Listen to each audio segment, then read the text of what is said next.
নবম pay scale ২০২৬ আজকের সর্বশেষ আপডেট। সরকারি চাকরিজীবীদের জন্য সুখবর না দুঃসংবাদ?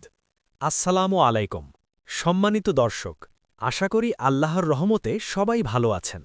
বন্ধুরা, ভিডিও শুরু করার আগে একটি গুরুত্বপূর্ণ অনুরোধ, যারা এখনও আমাদের চ্যানেলটি সাবস্ক্রাইব করেননি তারা এখনই সাবস্ক্রাইব করুন এবং পাশে থাকা বেল আইকনটি অন করে রাখুন, কারণ এই চ্যানেলে আমরা প্রতিদিন তুলে ধরি সরকারি চাকরির সর্বশেষ খবর, পে স্কেল আপডেট, বেতন, ভাতা ও পদোন্নতির সত্য তথ্য, গুজব নয়, বাস্তব খবর।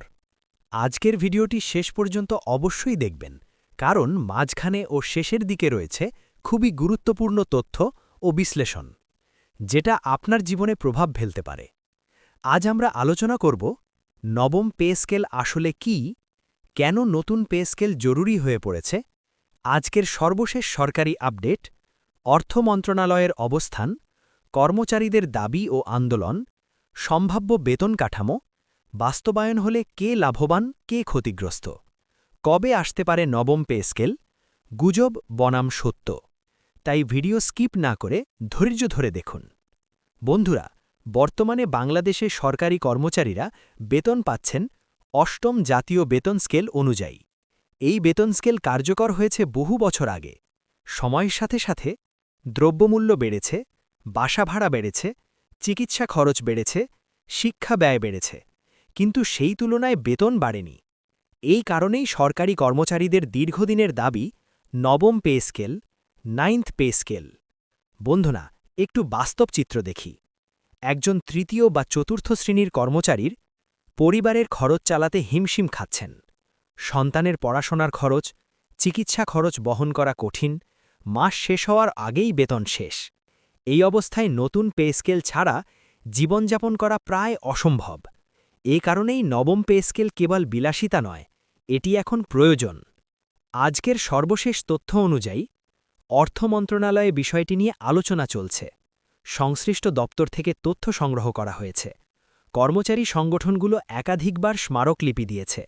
জীবনযাত্রার ব্যয় নিয়ে অভ্যন্তরীণ রিপোর্ট তৈরি হচ্ছে। তবে সরকার এখনও চূড়ান্ত সিদ্ধান্ত ঘোষণা করেনি। সরকার দেরি করার পেছনে যেসব কারণ: ১. বাজেট চাপ, ২. রাজস্ব আদায়ের সীমাবদ্ধতা, ৩. আন্তর্জাতিক অর্থনৈতিক অবস্থা, ৪. আইএমএফ ঋণ ও শর্ত, ৫. মূল্যস্ফীতি নিয়ন্ত্রণ। সরকার চাইছে হঠাৎ সিদ্ধান্ত না নিয়ে বাস্তবসম্মত পদক্ষেপ নিতে। সরকারি কর্মচারীদের প্রধান দাবি সর্বনিম্ন বেতন কমপক্ষে ২০,০০০ টাকা, গ্রেড সংখ্যা ২০ থেকে কমিয়ে আনা, নিম্ন ও উচ্চ গ্রেডের বৈষম্য দূর, সব ভাতা পুনর্গঠন, পদোন্নতির সাথে বেতন যুক্ত। একটা সম্ভাব্য চিত্র দেখিয়ে দিই। সর্বনিম্ন বেতন ২০ থেকে ২৫,০০০ টাকা, গ্রেড ১৫ থেকে ১৮, কিছু ভাতা বেতনের সাথে যুক্ত, নতুন টাইম স্কেল ব্যবস্থা। মনে রাখবেন, এগুলো সরকারি ঘোষণা নয়, বিশ্লেষণ মাত্র। জাতীয় বাজেট ২০২৬-এর আগে বা পরে, নির্বাচন পরবর্তী সময়, অথবা ২০২৬ সালের মাঝামাঝি, সবকিছু নির্ভর করছে সরকারের রাজনৈতিক ও অর্থনৈতিক সিদ্ধান্তের উপর। ফেসবুক, ইউটিউবে অনেকেই বলছে আজই ঘোষণা, কাল থেকে কার্যকর, বেতন দ্বিগুণ। এগুলো গুজব। আমরা আপনাদের দেব শুধু যাচাইকৃত সত্য তথ্য। দর্শকের মতামত: আপনি কি মনে করেন নবম পে স্কেল এখনই হওয়া উচিত? আপনার মতে সর্বনিম্ন বেতন কত হওয়া দরকার? কমেন্টে লিখুন। আপনার মতামত আমরা পরবর্তী ভিডিওতে তুলে ধরব।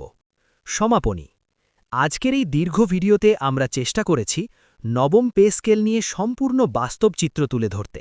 ভিডিওটি ভালো লাগলে লাইক দিন, শেয়ার করুন, চ্যানেল সাবস্ক্রাইব করে পাশে থাকুন। আবার দেখা হবে নতুন আপডেট নিয়ে।